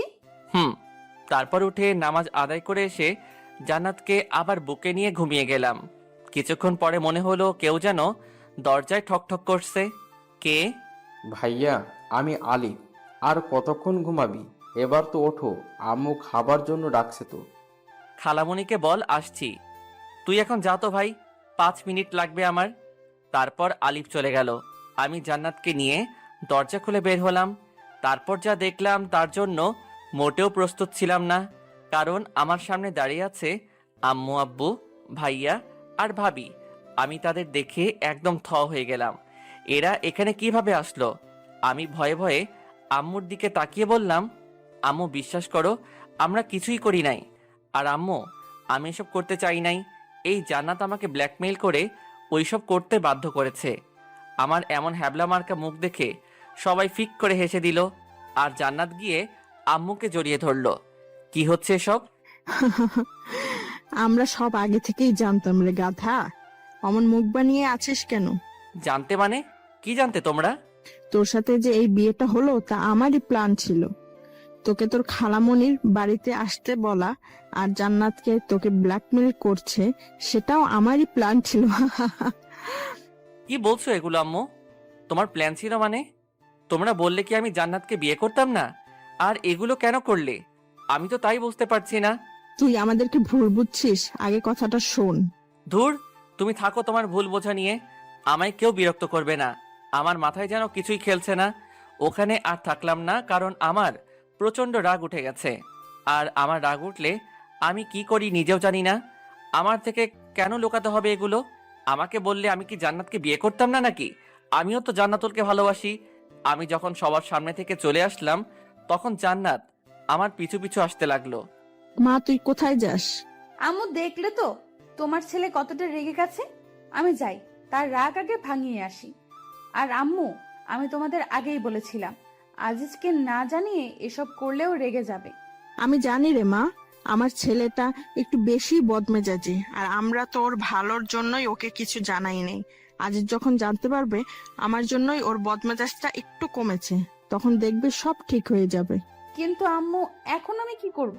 তোর কিছুই করতে হবে না রে মা। 2 ঘন্টা পর আমি রুমে শুয়ে আছি। কে যেন দরজাটা খুলে ভেতরে আসলো। তাকিয়ে দেখি জান্নাত, হাতে খাবারের থালা। আমার কাছে এসে, ওঠো, খেয়ে নিবে। সেই সকাল থেকে এখনো কিছুই খাওনি। কি হলো? আমি কিছু বলছি। আমিও কিন্তু এখনো কিছুই খাইনি। আর আম্মু আমাদের ভালোর জন্যই এগুলো করেছে। আর কেন করেছে শুনবে? ওকে, কথা যখন বলবেই না তাহলে শোনো। সেদিন যখন তোমার সাথে প্রথম ঘুরতে বের হয়েছিলাম আর আমরা একটা রেস্টুরেন্টে গিয়েছিলাম, মনে আছে তোমার? রেস্টুরেন্টে তুমি যখন তোমার মোবাইলটা ফেলে ওয়াশরুমে গেলে, তখনই আম্মু ফোন দেয় তোমায়। আমি প্রথমে ধরতে না চেয়েও ফোনটা ধরি। আমার গলা শুনে আম্মু জিজ্ঞেস করেন আমি কে। তখন আমি আমার আর তোমার বিষয়ে সবকিছু খুলে বলি আম্মুকে। আম্মু তখন বলেন, মারে, আমার ছেলেটাকে কিন্তু খুব বদমেজাজি, আর তুই চাইলে আমার ছেলেটার এই স্বভাবটা ঠিক করতে পারিস। কিভাবে? আমার ছেলেটা যখন তোকে মেজাজ দেখাবে, তখন তুই তার থেকে ডাবল মেজাজ দেখাবি। কিন্তু আম্মু, কোনো কিন্তু নয়। তখন থেকে নিজের ইচ্ছা না থাকার পরেও তোমার সাথে খারাপ ব্যবহার করি, তারপর ইগনোরও। জানো, তোমায় যখন এড়িয়ে চলতাম তখন আমার কতটা কষ্ট হতো। তারপর যখন দেখলাম আম্মুর কথাটা অনেক কাজে দিতেছে, তোমার বদ মেজাজটা ভালো হয়ে যাচ্ছে, তখন আমি আর আম্মু অনেক খুশি হয়েছিলাম। আর তারপর আজ এই দিন। কি হলো? তাও এখন আমার সাথে কথা বলবে না? ও, বুঝতে পেরেছি, তুমি তো এখন আর আমাকে ভালোই বাসো না, তো কথা বলছো না। ঠিক আছে, তুমি যখন আমাকে ভালোবাসো না আর কথাও বলবে না, তাহলে আমিও আর তোমার কাছে পড়ে থাকবো না, এখনই চলে যাব। বলেই জান্নাত যেই পা বাড়াবে অমনি ওর হাতটা ধরে এক টানে আমার বুকের উপর নিয়ে এসে, খুব সাহস হয়েছে না? আমাকে ইগনোর করা হয়েছে এতদিন, এখন আবার আমাকে ছেড়ে চলে যাবে না? খুব বার বেড়েছে তোমার, তাই না? আমাকে না জানিয়ে এক পা বাড়ির বাহিরে বের করলে একদম পা ভেঙে হাতে ধরিয়ে দিব। তুমি তো এখন আমায় ভালোই বাসো না, তাই তো কথা বলছো না আমার সাথে। ঠিক আছে, তোমার আর আমার সাথে কথা বলতে হবে না। আমি আর এখানে পড়ে থাকবো না, চলে যাবো আজই, আর এক্ষুনি। তুই জানিস, তোর সাথে যখন আমি কথা বলতে যেতাম আর তুই আমাকে এড়িয়ে চলতি, তখন আমার কতটা কষ্ট হতো। মনে হতো নিজেকে শেষ করে দেই। কিন্তু যখন আম্মু আব্বু ভাইয়ার কথা মনে হতো, তখন আর কিছুই করতে পারতাম না। আবার মনে হতো তুই যদি আবার আমার কাছে ফিরে আসিস আর আমাকে যদি না পাস, তখন তো তুই কষ্ট পাবি। আমি যে তোকে কষ্ট দিতে পারতাম না রে পাগলি। আমি যে তোকে অনেক ভালোবাসি রে। কেমনে থাকতাম তোকে ছাড়া বল? কথাগুলো বলে জান্নাতের দিকে তাকিয়ে দেখি মেয়েটা আমার বুকের মধ্যে মুখ লুকিয়ে কান্না করছে। একটু বেশি বলে ফেললাম নাকি? তাই আবার মজা করে বললাম, তুমি আমাকে ছেড়ে চলে যাবে তাই না জান্নাত? ওকে যাও, তোমাকে ছাড়া তো 3টা মাস থেকেই আসি, আর বাকি জীবনটা না হয় তোমার স্মৃতি নিয়েই বেঁচে থাকবো। আর আমারও অভ্যাস হয়ে গেছে তোমাকে ছাড়া থাকতে থাকতে। যাও যাও, তুমি লাগবে না তোমাকে আমার। কথাটা বলতেই জান্নাত আমাকে আরো শক্ত করে জড়িয়ে ধরে হাউমাউ করে কান্না করে দিল। আমাকে তাড়িয়ে দিবে আজিজ? এইবার আমি তোমার থেকে আলাদা হলে মনে হয় আর বাঁচবো না আজিজ। আমি সত্যি সত্যি মরে যাব। তুমি জানো আজিজ, তোমাকে যখন এড়িয়ে চলতাম, ইচ্ছে না থাকা সত্ত্বেও তোমার থেকে যখন দূরে দূরে থাকতাম, তখন আমার কতটা কষ্ট হতো। মনে হতো আমার বুকের মধ্যে থেকে কেউ যেন আমার কলিজাটা বের করে নিচ্ছে। তারপরও তোমার থেকে দূরে থাকতাম তোমার ভালোর জন্য, আমাদের ভালোর জন্য। আমাকে তাড়িয়ে দিও না আজিজ, আমি যে তোমাকে ছাড়া বাঁচবো না। জান্নাতের গায়ে যতটা সম্ভব শক্তি আছে, সব শক্তি দিয়ে আমাকে জড়িয়ে ধরে কথাগুলো বলল। তুমি তো বললে আমার কাছে থাকবে না, চলে যাবে। সে তো তুমি আমার সাথে কথা বলছিলে না বলে তার জন্য বললাম। আচ্ছা ঠিক আছে, আমি যদি কখনো তোমাকে ছেড়ে চলে যেতে চাই, তাহলে তুমি আমার হাত পা ভেঙে দিও, কেমন? তাও আমাকে তোমার কাছ থেকে যেতে দিবে না। ইস, শখ কত! আমার এত সুন্দর বউটার নাকি হাত পা ভেঙে দিব, তখন তোমাকে কেমন কেমন দেখাবে না? আর লোকে তখন আমাকে কি বলবে? বলবে, দেখ আজিজের বউটাকে কেমন দেখা যায়, একদম পেতনি। বললে বলুক, তাতে আমার কি? সেটা তো আর আমাকে বলবে না, তোমাকেই বলবে। আর তার জন্যই যদি আমাদেরকে কেউ আলাদা করতে না পারে, তাহলে আমার হাত পা ভাঙতে কোনো সমস্যা নাই।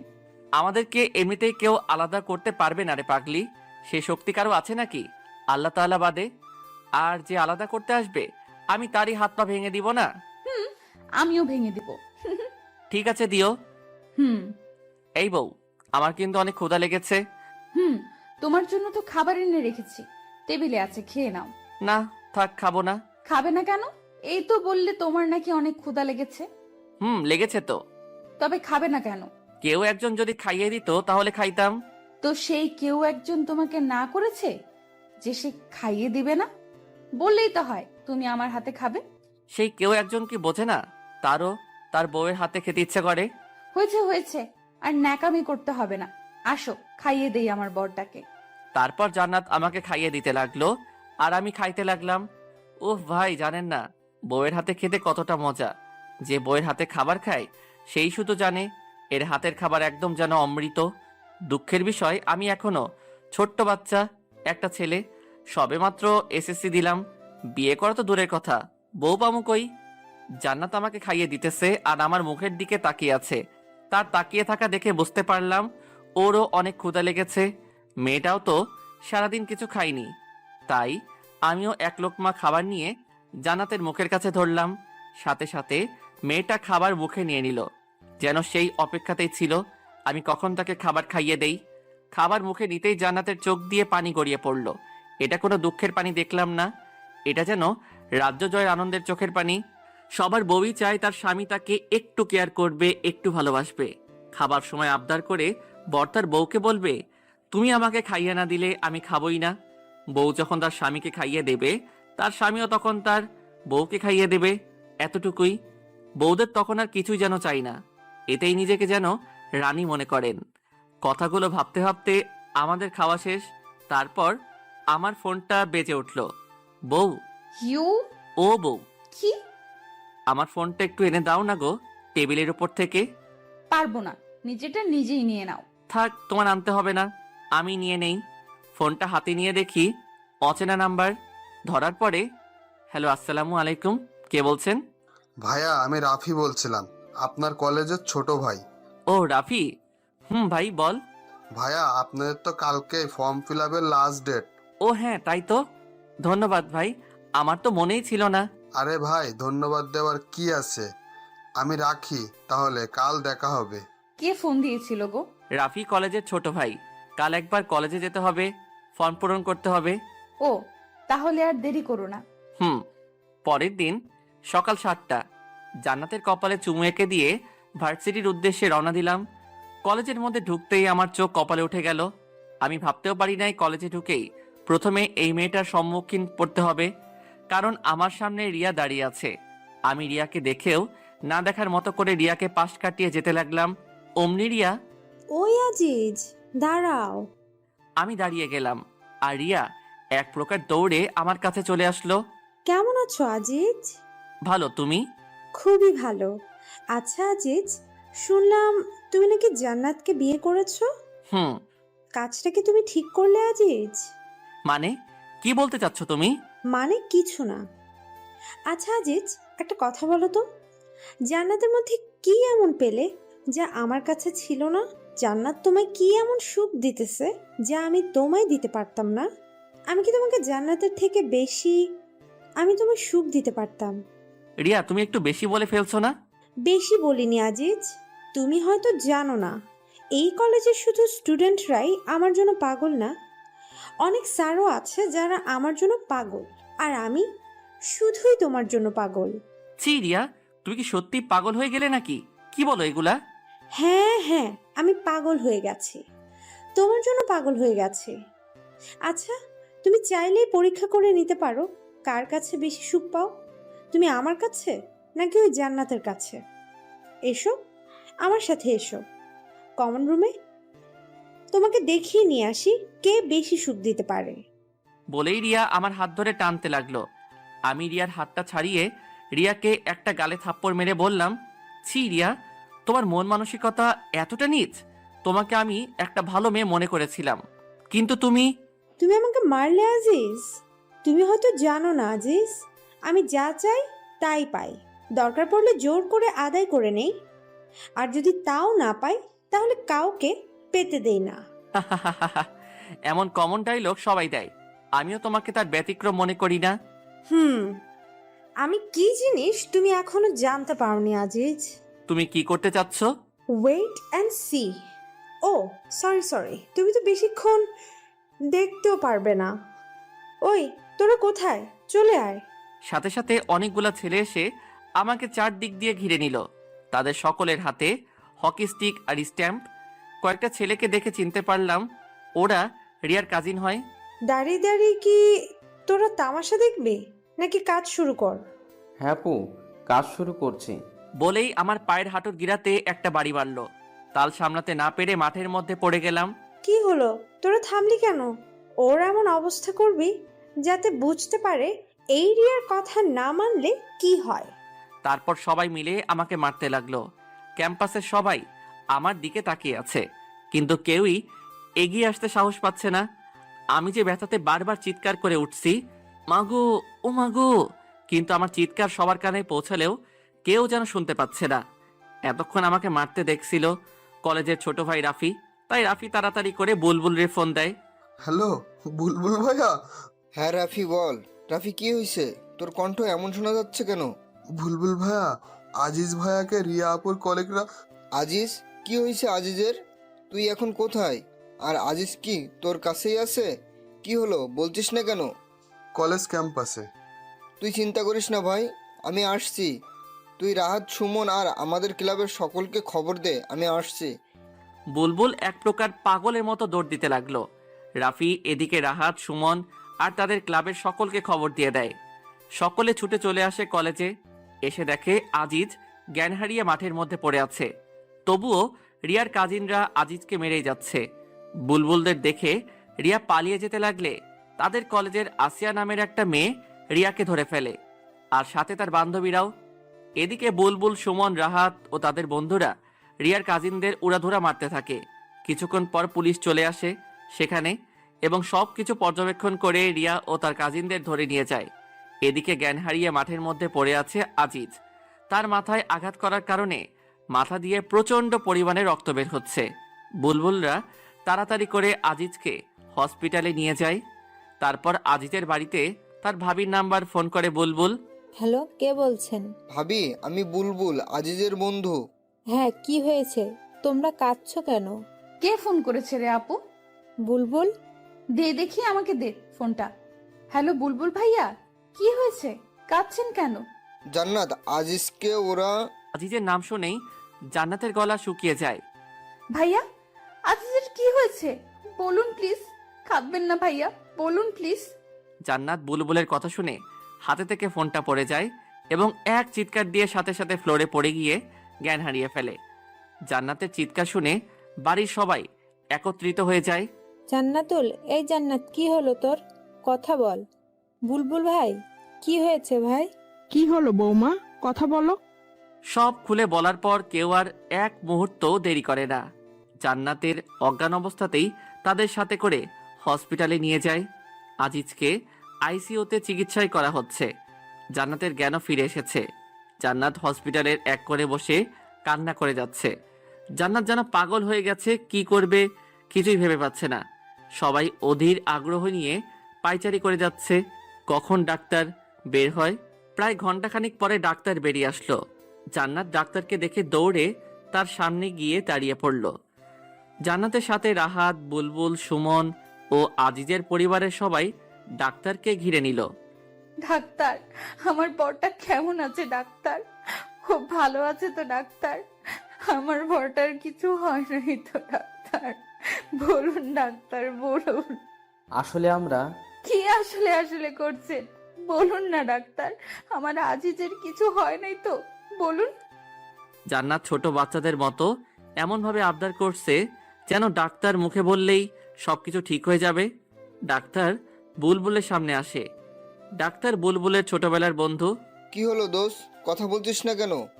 আমরা যথাসাধ্য চেষ্টা করেছি রে দোষ, কিন্তু কিছু করতে পারলাম না। আজিজকে খুব খারাপভাবে মারা হয়েছে। ওর হাত পায়ের শিরায় শিরায় বেশি মারা হয়েছে। আর সব থেকে যেটা খারাপ হয়েছে তা হলো মাথায় বাড়ি মারার কারণে ওর মস্তিষ্কে সজোরে আঘাত এনেছে। তাই আমাদের হাতে আর কিছু নেই রে দোষ। দোষ, আজিজের জ্ঞান কি ফিরেছে? না, আর 24 ঘন্টার মধ্যে আমরা জ্ঞান ফেরারেও কোনো সম্ভাবনা দেখছি না। আর আজের যে অবস্থাতে এখন আছে তাতে ওর সেন্স ফিরতে 24 ঘন্টা অথবা 1 মাস, 1 বছর, আবার নাও ফিরতে পারে। মানে আমি তোদের বোঝাতে চাচ্ছি আজিজ এখন কোমাতে চলে গেছে। ডাক্তারের কথা শুনে জান্নাত আবারও জ্ঞান হারিয়ে ফেলেন। সবাই মিলে জান্নাতকে নিয়ে আবার ব্যস্ত হয়ে পড়ে। জান্নাতকে একটা ক্যাবিনে নিয়ে রাখা হয়। জান্নাতের পাশে বসে আছেন জান্নাতের বোন। আজিজকে দেখার জন্য তার পরিবারের সবাই ব্যস্ত হয়ে পড়েছেন, কিন্তু ডাক্তার বারণ করে দিয়েছে 24 ঘন্টা না যাওয়া পর্যন্ত রোগীকে কোনো প্রকার বিরক্ত করা যাবে না। এদিকে জান্নাতের প্রায় ঘন্টাখানিক পরে জ্ঞান ফিরে। জ্ঞান ফিরতেই আজিজ আজিজ বলে চিৎকার করে ওঠে। আপু, আমার বর কই রে? ওর কিছু হয় নাই তাই না রে আপু? ওই ডাক্তারটা না খুব বাজে, তাই না রে আপু? আমার বরকে নিয়ে কি সব আজে বাজে কথা বলছিল। আমি আমার বরের কাছে যাব, আমাকে নিয়ে চল না রে আপু। তুই শান্ত হ বোন, আজিজের তো কিছুই হয় নাই তাই না? আজিজ এখন ঘুমিয়ে আছে, ওকে তো এখন বিরক্ত করা যাবে না। আজিজের কাছে গেলে তো আজিজের ঘুম ভেঙে যাবে, তাই না রে বোন? তুই কান্না করছিস কেন রে আপু? ওহো, আমি বুঝতে পেরেছি, তোরা মিথ্যা বলে আমাকে সান্ত্বনা দিচ্ছিস তাই না? ধুর পাগলি, আমি কখন কাঁদলাম? এই দেখ, আমার চোখে কি পানি আছে নাকি? তুই কি দেখতে কি দেখেছিস? তাহলে আমাকে আমার বরটার কাছে নিয়ে চল, আমার বরটাকে আমার খুব দেখতে ইচ্ছে করছে। তোকে বললাম না, আজিজ এখন ঘুমিয়ে আছে, ওকে বিরক্ত করা যাবে না। আমি কোনো রকম বিরক্ত করব না, সত্যি বলছি। শুধু একটু দূর থেকে দেখবো, নিয়ে চল না রে আপু। বললাম না আজিজ ঘুমাচ্ছে। তোকে আমি বললাম না, আমি শুধু দূর থেকে ওরে দেখবো। কথা কি তোর কানে যায় না? আমাকে নিয়ে চল না রে আপু, শুধু একবার, শুধু একটা বার দূর থেকে আমার বরটাকে দেখবো। যাবি নিয়ে আমাকে? দূরে থেকেই দেখবি তো, কাছে যাবার জন্য আবার পাগলামো করবি না তো? সত্যি বলছি, শুধু দূর থেকেই একটা বার দেখবো। তারপর আপু জান্নাতকে নিয়ে আজিজের কেবিনের সামনে যায়। আজিজের কেবিনের সামনে শুধু বুলবুল বসে আছে, আর বাকি সকলকে তাড়িয়ে দিয়েছে বুলবুল। ও বলেছে সবকিছু একাই দেখতে পারবে, আর জান্নাতের কাছে রয়ে গেছে ওর আপু। জান্নাত ধীর পায়ে হাঁটতে হাঁটতে কেবিনের সামনে চলে আসলো।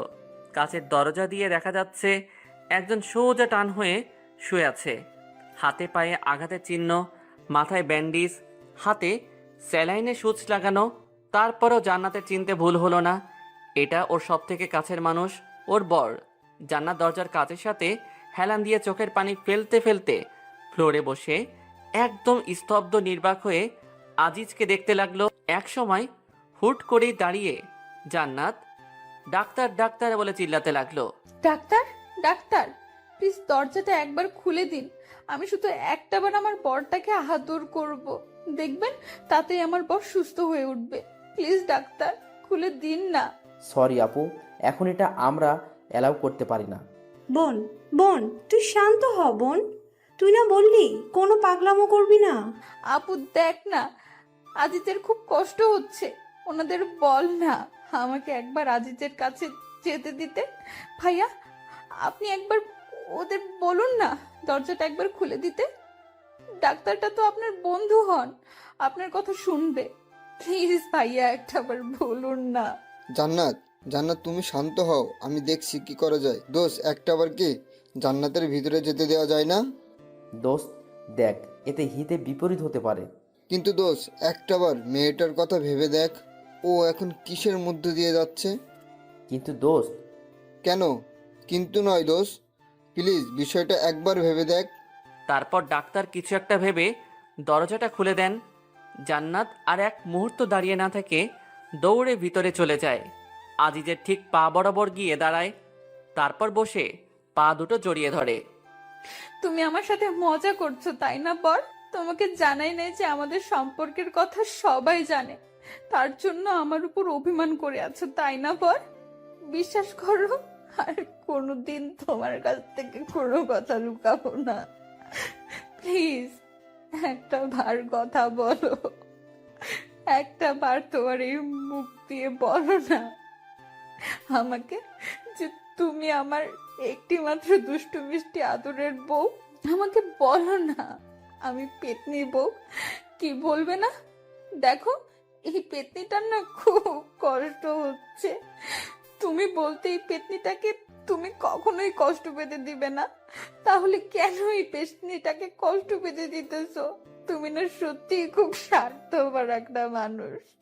কাল রাতেই না বললে আমাকে ছেড়ে কোনো দিন কোথাও যাবে না, আমাদেরকে কেউ আলাদা করতে পারবে না, যে আমাদের আলাদা করতে আসবে তারই হাত পা ভেঙে দিবে।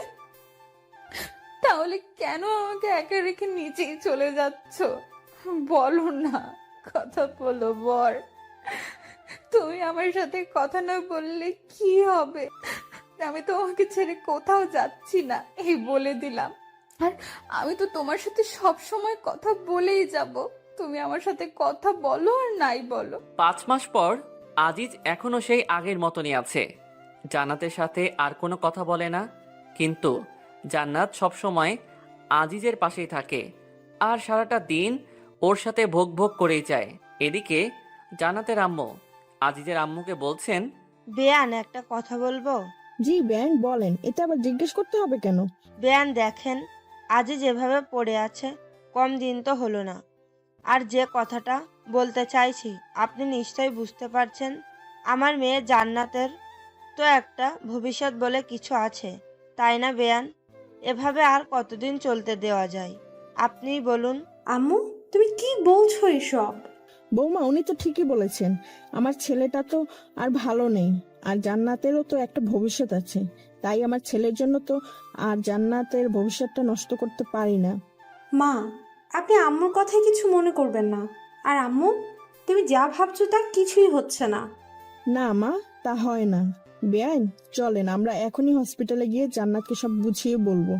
তারপর সকলে মিলে হসপিটালে চলে আসেন। এসে দেখে জান্নাত আজিজের গা মুছিয়ে দিচ্ছে। জান্নাত সকলকে দেখে, আরে আম্মু আপু, তোমরা তোমরা কখন এলে? এই তো মা, মাত্রই এলাম। তুই কি করছিলি রে মা? দেখো না আম্মু, তোমাদের ছেলেটার নাকি অনেক গরম ধরেছে, ওর গাটা মুছে দিচ্ছিলাম। জান্নাতের কথা শুনে আজিজের আম্মু মুখ চেপে কান্না করে দেন। আরে আম্মু, তুমি কাঁদছো কেন? দেখো না আমি কি কখনো কাঁদি না নাকি? কই মা, এই দেখ আমি একদম কাঁদছি না। মারে তোকে একটা কথা বলি। বলো। মারে তুই আর আমার এই আদমারা ছেলেটার সাথে কতদিন থাকবি বলতো? তোরও তো একটা ভবিষ্যৎ আছে তাই না রে মা? সেটাও তো ভাবতে হবে আমাদের। আজিজের আম্মু কথা শুনে জান্নাতের হাসি মাখা মুখখানা নিমেষে কালো হয়ে যায়। তুমি কি বলতে চাচ্ছ আম্মু?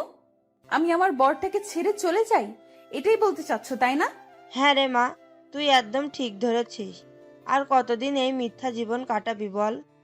আম্মু, তোমরা যদি ভেবে থাকো আমার বরের কাছ থেকে আমাকে আলাদা করবে, তাহলে ভুল ভাবছো। কিন্তু মা, কোনো কিন্তু না, তোমরা এখন এখান থেকে যাও তো, আমার ভালো লাগছে না। বিশেষ করে তোমাদেরকে এখানে আমার একদমই সহ্য হচ্ছে না। বের হও প্লিজ। জান্নাত তাদেরকে এক প্রকার ধাক্কায় বের করে দিল। তারপর আজিজের মুখ সামনে মুখ এনে কান্না করতে করতে একটা কথা, এই 5 মাসে জান্নাত একটা দিনও কাঁদে নাই। প্রথম দিন বাদে সে আজিজের সাথে থেকে নিজেকে সুখী মনে করত। আজকে প্রথম কান্না করছে। বর, হাই বর, তুমি ওদের কথা শুনেছো? ওরা তোমার কাছ থেকে আমাকে কেড়ে নিতে চায়, আমাদেরকে আলাদা করে দিতে চায়। তুমি না বলতে আমাদেরকে কেউ আলাদা করতে পারবে না, যে আলাদা করতে আসবে তুমি তার হাত পা ভেঙে দিবে। তাহলে এখন চুপ করে আছো কেন? চলো না, আমরা দুজন মিলে ওদের হাত পা ভেঙে দিব। ওঠো না গো বর, ওঠো। ও, এখন আমি বুঝতে পেরেছি, তুমি তো এখন আর আমাকে ভালোই বাসো না, তাই না? তাই তো কিছু বলছো না, তাই না? ঠিক আছে, তোমার কিছুই করতে হবে না। যে আমাদের আলাদা করতে আসবে আমি একাই তার হাত পা ভেঙে দিব। জান্নাত আজিজের মুখের কাছে মুখ এনে এগুলো বলছে আর কান্না করছে। জান্নাতের চোখের পানি আজিজের মুখে গিয়ে পড়ছে, কিন্তু আজিজ যেমন ঠিক তেমনই আছে। জান্নাতের কথাগুলো যেন সে শুনতেই পাচ্ছে না।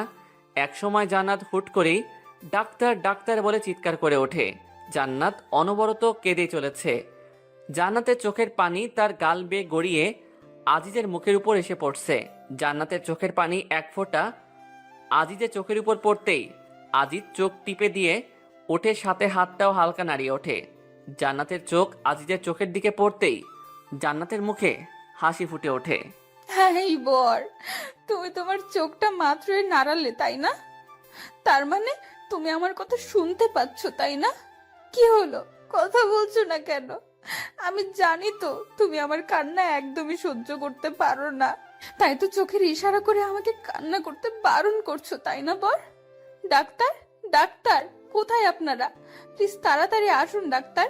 কি হয়েছে, এমন উত্তেজিত হচ্ছেন কেন? দেখুন না, আমার বরটা একবার চোখ নাড়ানোর পরে আর নড়ছে না। আপনি প্লিজ উত্তেজিত হবেন না, আমাদের দেখতে দিন। How is possible? মানে তুই কি বলতে চাচ্ছিস? ক্লিয়ার করে বলতো দোস্ত। দ্যাটস মিরাক্কেল দোস্ত। আজিজের নার্ভে ধীরে ধীরে সজাগ হয়ে উঠছে দোস্ত। আমরা এর থেকে এখন ভালো কিছু আশা করতে পারি। মিসেস জান্নাত, আপনি যদি চান তাহলে আজকেই আমরা একটা রিস্ক নিতে চাই। ইনশাল্লাহ এতে কাজে দিতে পারে। জান্নাতের মুখের ভাষা যেন হারিয়ে ফেলেছে। কি বলবে কিছুই ভেবে পাচ্ছে না। ধীরে ধীরে জান্নাত ফ্লোরে বসে পড়ে। অতি সুখে আর অতি দুঃখে এই দুই সময়ে যেন মুখের ভাষা হারিয়ে যায়। জান্নাতেরও তাই হয়েছে, তবে এটা দুঃখের জন্য না, এটা অতি সুখের জন্য। 2 ঘন্টা পরে আইসিইউ এর দরজার সামনে ফ্লোরে বসে মুচকি মুচকি হাসছে জান্নাত। তার আজিজের সাথে যে দিন প্রথম দেখা হয়, সেই দিনের কথা মনে হতেই জান্নাতের হাসি পাচ্ছে বারবার। সেদিন ছিল 21শে জুলাই। নাবিলার জান্নাতের বেস্ট ফ্রেন্ড বুলবুলের বোনের জন্মদিন। একটা ছেলে হ্যাবলার মতো জান্নাতের দিকে তাকিয়েছিল।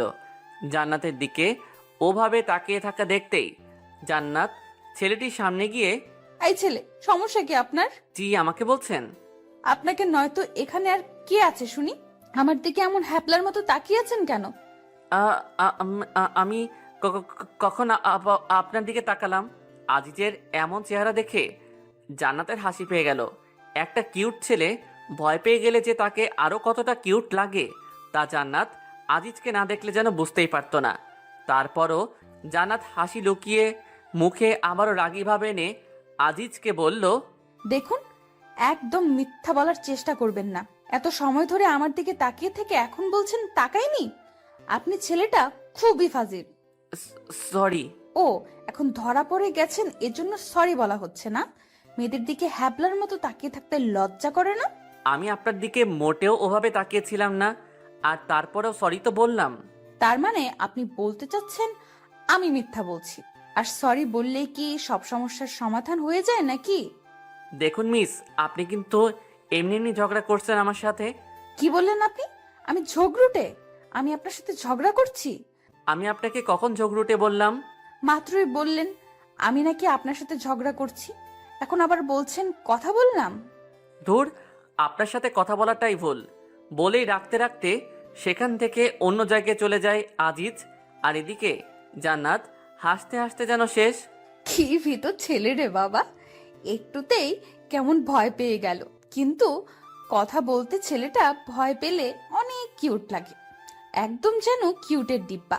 এরকম একটা কিউট ছেলেকেই তো খুঁজছিলাম এতদিন। এমন একটা কিউট বিএফ যদি আমার থাকতো, উফ, ভাবতেই কেমন কেমন লাগে। এখন যাই, ছেলেটাকে নাবিলার কাছ থেকে শুনে আসি। কি ঝগড়ুটে মেয়ে রে বাবা, একটু নাই তার দিকে তাকিয়েছিলাম, তাই বলে কি এভাবে পায়ে পাড়া দিয়ে ঝগড়া করবে নাকি? আমার জন্য সব মেয়েরা পাগল, আর এর দিকে তাকাতেই বাপরে বাপ, ভাগ্য ভালো এমন কোনো গার্লফ্রেন্ড আমার নেই, থাকলে তো জীবনটা তেনা তেনা বানিয়ে ছাড়তো। তবে গার্লফ্রেন্ড হলেও মন্দ হতো না, cause she is very cute girl. দোস্ত, এদিকে একটু শোন তো। বল। দোস্ত, ওই ছেলেটা কে রে? কোন ছেলেটাকে? ওই যে বুলবুল ভাইয়ের সাথে দাঁড়িয়ে দাঁড়িয়ে কথা বলছে সেই ছেলেটা। ও, ওইটা তো আজিজ ভাইয়া, ভাইয়ার বেস্ট ফ্রেন্ড। কেন রে, প্রেমে টেমে পড়ে গেলে নাকি আজিজ ভাইয়ার? ধুর, কিছু বলিস না। ছেলেটা আমার দিকে কেমন ড্যাব ড্যাব করে তাকিয়েছিল, তাই বললাম। কি, আজিজ ভাইয়া তাকিয়েছিল তোর দিকে? আমার বিশ্বাস হয় না। ভাইয়াকে দেখে পছন্দ হয়ে গেছে, আর এখন আমার কাছে এসে ঢপ মারছিস, তাই না? তুই কি বলতে চাচ্ছিস? আমি দেখতে সুন্দরী না? আমার দিকে ছেলেটা তাকায় না, তাই তো? আমি কখন তোকে বললাম তুই সুন্দরী না? আমি তো বলছি আজিজ ভাইয়া কোনো মেয়ের দিকে ফিরেও তাকায় না, কিন্তু ভাইয়ার জন্য তো তাদের ভার্সিটির মেয়েরা আজিজ বলতে পাগল। ও, তাই বল। কি, প্রেমে পড়ে গেলি নাকি রে দোস্ত? তাতে একটু একটু পড়ে গিয়েছি রে দোস্ত, হেল্প কর না দোস্ত। ওকে ডান, বাট ট্রিট কিন্তু দিতেই হবে দোস্ত। ওকে, ট্রিট দিব, যা। কিন্তু এমন কিছু করবি যাতে তোর আজিজ ভাইয়া নিজে এসে আমাকে প্রপোজ করে। আমি কিন্তু প্রপোজ করতে যাব না। ওকে দোস্ত, তাই হবে, তুই শুধু দেখ কি করি। তারপর নাবিলা তার ভাই বুলবুলকে সব কিছু বুঝিয়ে বলে। বুলবুল প্রথমে রাজি না হতে চাইলেও পরে জান্নাতের রিকোয়েস্টে আর বোনের মুখের দিকে তাকিয়ে রাজি হয়ে যায়। তারপর